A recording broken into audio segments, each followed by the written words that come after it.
Olá, o nosso papo de publicitário de hoje vai falar de marketing jurídico.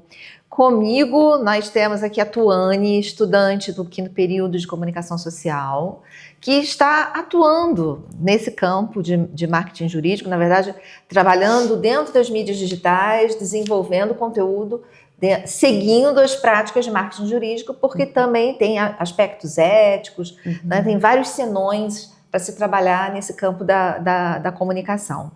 E aí, a sua temática é marketing de conteúdo para esse segmento.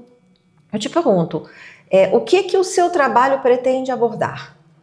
Então, o meu trabalho de TCC, né, ele pretende abordar justamente essa dificuldade em os profissionais de marketing dentro do Instagram, né, trabalhando com advogados, com essas normas éticas da OAB, como a gente consegue transformar conteúdos tão difíceis e burocráticos, né, que querendo ou não, são conteúdos difíceis de se abordar nas mídias digitais hoje em dia, e essa dificuldade, né, de essas normas da OAB, transformar isso em conteúdo em pleno 2026, por exemplo. Então, essa é o meu trabalho de TCC. Pois é, para você atuar nesse campo e certamente para desenvolver o seu trabalho, você tem que se debruçar sobre o Código de Ética, que inclusive há questões muito pontuais relacionadas à comunicação e à divulgação. A gente sabe que não pode se fazer propaganda persuasiva para oferecer serviços jurídicos. Para além disso, você pode de repente esmiuçar o que, por exemplo, você já aprendeu atuando no campo e essa abordagem que você vai fazer no seu trabalho? Então, a gente não pode, né, o primeiro ponto é essa coisa de não fazer propaganda, a gente não pode. E hoje em dia, por exemplo, as campanhas de tráfego pago, a gente não pode usar a CTA, Um call to action. A gente não pode falar, clique aqui no link abaixo, ou até mesmo, comente tal coisa aqui embaixo, induzindo a pessoa a fazer alguma atitude. Isso a gente não pode fazer, e até mesmo contar casos verídicos que os processos estão rolando, por exemplo, pegar um caso de uma cliente, chegar e expor o processo dela, os dados dela, isso a gente também não pode fazer. Mas os dois pontos principais, assim. Você pode trazer, porque provavelmente você deve usar como referência profissionais ou escritórios de advocacia que já possuem claramente uma estratégia de construção de marca, já se posicionam, pelo menos nas mídias digitais, me parece que você vai estudar pontualmente o Instagram. Porque eu imagino que, inclusive, em termos de produção de conteúdo, deve haver, extrapolar para o YouTube, alguns advogados devem ter canais no YouTube, enfim, com um cunho mais informativo. Você tem alguma referência ou referências com as quais, inclusive, você vai pontuar ou vai trabalhar como estudo de caso no seu trabalho? Então, hoje em dia, tem advocacias que são muito famosas, assim, mais na região do Nordeste. Hoje em dia, eu pego muito para estudar escritórios de advocacia. Claro que tem os advogados que fazem o seu perfil pessoal, né, tipo, advogados específicos. Tem o DCA, advogados associados do Nordeste, que eles trabalham só com carrosséis. Então, eles fazem estilo posts estáticos também, eles fazem de notícias, por exemplo, mas eles fazem muito carrossel, tipo assim, isso o INSS não quer que você saiba, que é de direito previdenciário. Aí chega lá, tu vai passando e são casos, por exemplo, o INSS não pode negar o seu primeiro pedido. Então eles vão arrastando e vai trazendo essa informação. Outros Instagrams mais profissionais, por exemplo, que não são de advocacias e nem de advogados, são de informação mesmo jurídica. Por exemplo, Nação Jurídica traz notícias o tempo todo, tudo que, até, por exemplo, a prisão de uma advogada ou alguma coisa polêmica, eles trazem dentro do Instagram. E como é a relação, por exemplo, você está atuando, cuidando das mídias digitais, você trabalha com mais alguém, você está sozinha, como é que é? Então, a gente terceiriza outros trabalhos. No meu caso, eu faço toda a frente, e aí a gente terceiriza a parte de tráfego pago, aí growth marketing, enfim. Para você, qual é a principal dificuldade que você tem na produção de conteúdo? Provavelmente é algo que você deve abordar no seu trabalho, tá? A maior dificuldade, eu acho que é inserir coisas em alta. Por exemplo, a Copa. Como a gente, às vezes, né, entrar dentro de algo que está em alta.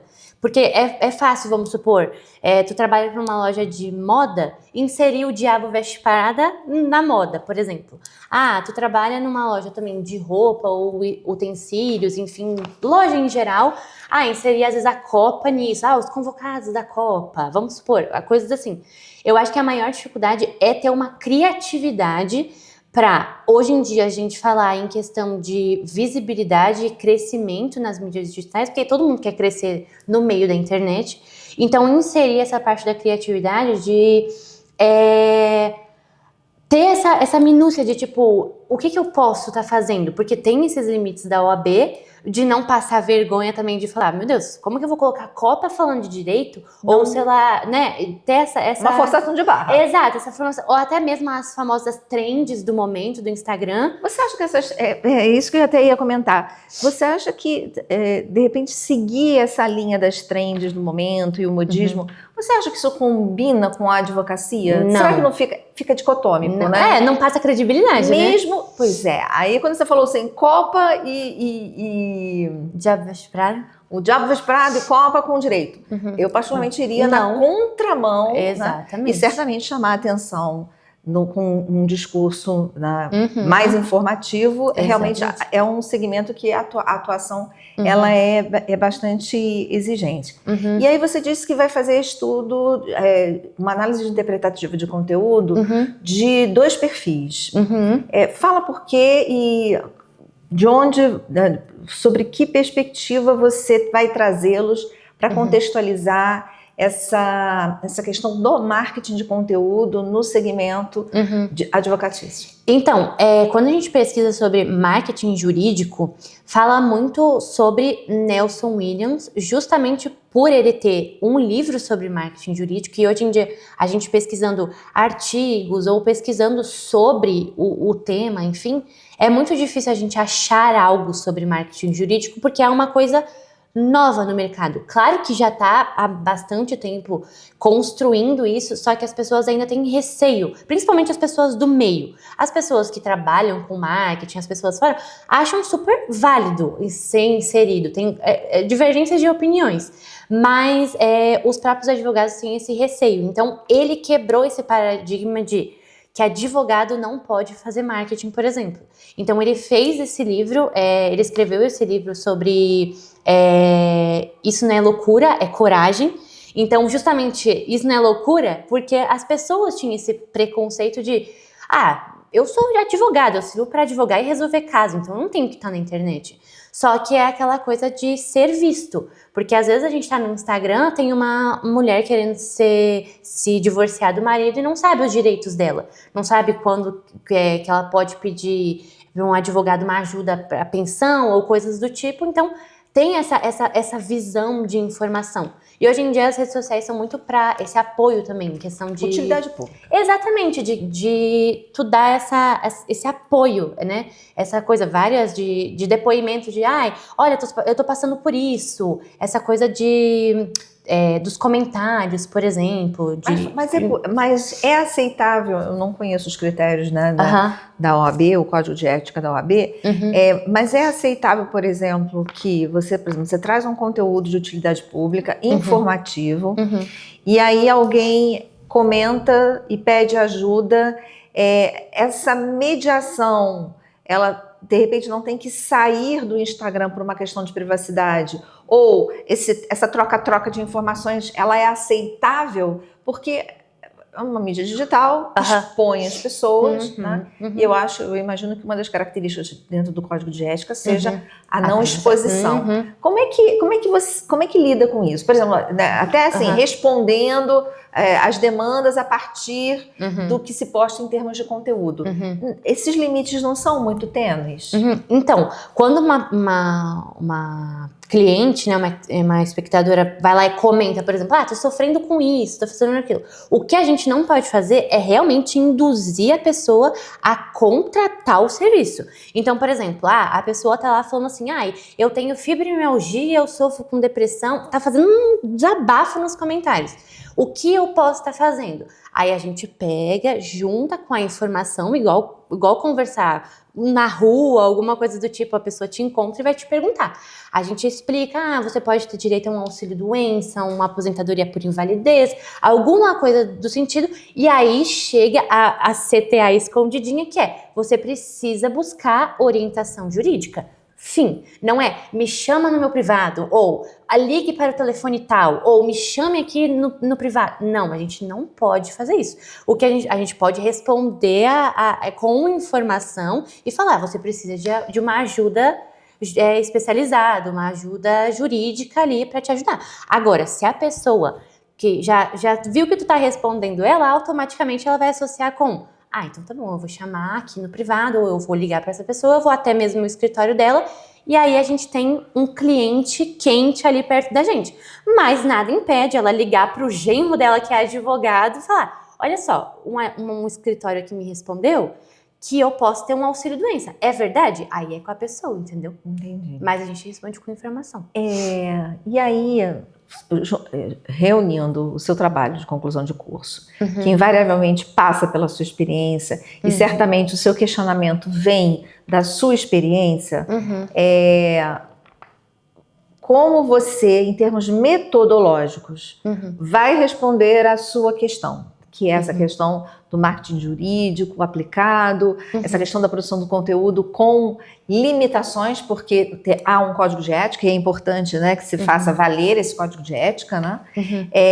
Como você vai caminhar, até mesmo para você conseguir separar a Tuane, que atua né, como marketing jurídico, do seu trabalho, porque você vai fazer revisão de literatura, você vai trazer exemplos, enfim. Como é que você vai pretender trabalhar a sua metodologia? Então, eu vou estudar muito Kotler, né, principalmente ali em questão do comportamento midiático e tudo, só que eu vou ensinar muito a Conrado Adolph, que é a parte de posicionamento digital, que eu acho que vai responder muito essas normas da OAB também, o que pode, o que não pode, esses limites, vai ser muito respondido nessa forma de como se posicionar. Então, eu acho que essa maneira de como eu vou estudar e abordar, claro que vai ter essa análise comparativa depois dos dois advogados ali, só que é mais a parte do posicionamento. Como que os advogados podem se posicionar, né, no meio da internet, justamente não infringindo os códigos da OAB e ficando ali nos limites informativos dos conteúdos ali dentro do Instagram. Você diz que pesquisa, né, para aprender, enfim, para desenvolver. Como anda pelas suas visualizações, pelo seu acompanhamento? Você vê escritórios de advocacia ou advogados ou profissionais agindo corretamente? Você vê mais pessoas atuando corretamente? Ou você vê muitas, meu Deus, como é que isso foi postado? Nossa, como é que está esse mercado, né? A atuação do segmento aplicado especialmente no Instagram que você está falando. Eu acho que a maior porcentagem, graças ao bom Deus, é positiva. Seguem bonitinho. Eu acho que justamente por ter um código de ética tão certo e tão chato. Chato necessário? É chato necessário, com toda certeza. Eu acho que todas as profissões deveriam ter essa supervisão, porque eu acho que já foi até comprovado que teve um Instagram atualmente que estava infringindo muitas regras, principalmente na questão do tráfego pago, induzindo, vendendo produto, serviço. Então, acabou que o Instagram foi banido, o advogado ganhou multa, acho que até perdeu a carteira da OAB, se eu não me engano. Então, assim, isso é muito positivo para o mercado, mas graças ao bom Deus, muita gente é correta. Eu vejo bem pouca coisa infringindo, por exemplo, indo contra a maré. Eu acho justamente por esse medo. Porque, querendo ou não, são 5 anos de faculdade, mais um pouco de especialização. Acho que a pessoa tem um pouco de medo de, não, pra que eu vou ir errado, né? A profissão é para seguir. Exatamente, uma profissão tão certa. Ser reto, né? Exatamente, ser tão fiel correta, da balança, literalmente. ser direito, né? Já diz a própria palavra. Eu acho que é difícil hoje em dia alguém olhar para aquilo e falar, vamos contra. E eu acho que hoje em dia a internet tem muita gente criativa e muita gente boa produzindo conteúdo, até mesmo dentro do próprio segmento. Então eu acho que, para que fazer errado, sabe? Claro que, vou entrar dentro da trend do momento. Aí você vai passar vergonha. Mas eu acho que é positiva essa forma de trazer esses conteúdos. E em termos de resultado, esse tipo de trabalho, como trabalho de comunicação integrada, enfim, somada a outras práticas, vale a pena dar resultado? Vale a pena dar resultado. Eu não faço isso por ver mesmo, por ouvir, por exemplo, do meu próprio chefe, o antes e o depois do marketing digital. É absurdo, não só a questão de clientes e contratos que a gente está falando, é questão de visibilidade mesmo, de às vezes ter um escritório escondido e acabar se transformando algo reconhecido, sabe? De reconhecimento mesmo. E aumentar até essa parte do reconhecimento. De algo, por exemplo, a questão de feedback. Às vezes as pessoas elogiavam, mas elogiavam para o próprio advogado, não iam para a internet elogiar. E aí, com a parte do marketing, passa até essa credibilidade também. Reforço de construção de imagem. Muita. Ok, Tuane, vamos aguardar o resultado do seu trabalho, do seu estudo. Tá bom. Tá? Sucesso aí atuando na sua vida. Você tá gostando, né? Eu tô. Tá gostando? Que bom. Tô 1 ano e pouco já. Que coisa boa. Que bom. Belo trabalho, né? É chatinho, assim, porque, por exemplo, no início, quando eu entrei, nos 2, 3 primeiros meses, aqui, ó, eu pensei quase que eu tava fazendo uma faculdade de Direito junto com publicidade. Porque você tem que desenvolver sensibilidade. Nossa, muito. Até, por exemplo, quando eu cheguei, o meu chefe deu o código de ética da UB. Ele falou, você vai ler. E eu tive que ler. Eu tive que saber o que estava dentro, o que estava fora. Claro que tem muito hoje em dia na internet, né? Acesso à informação.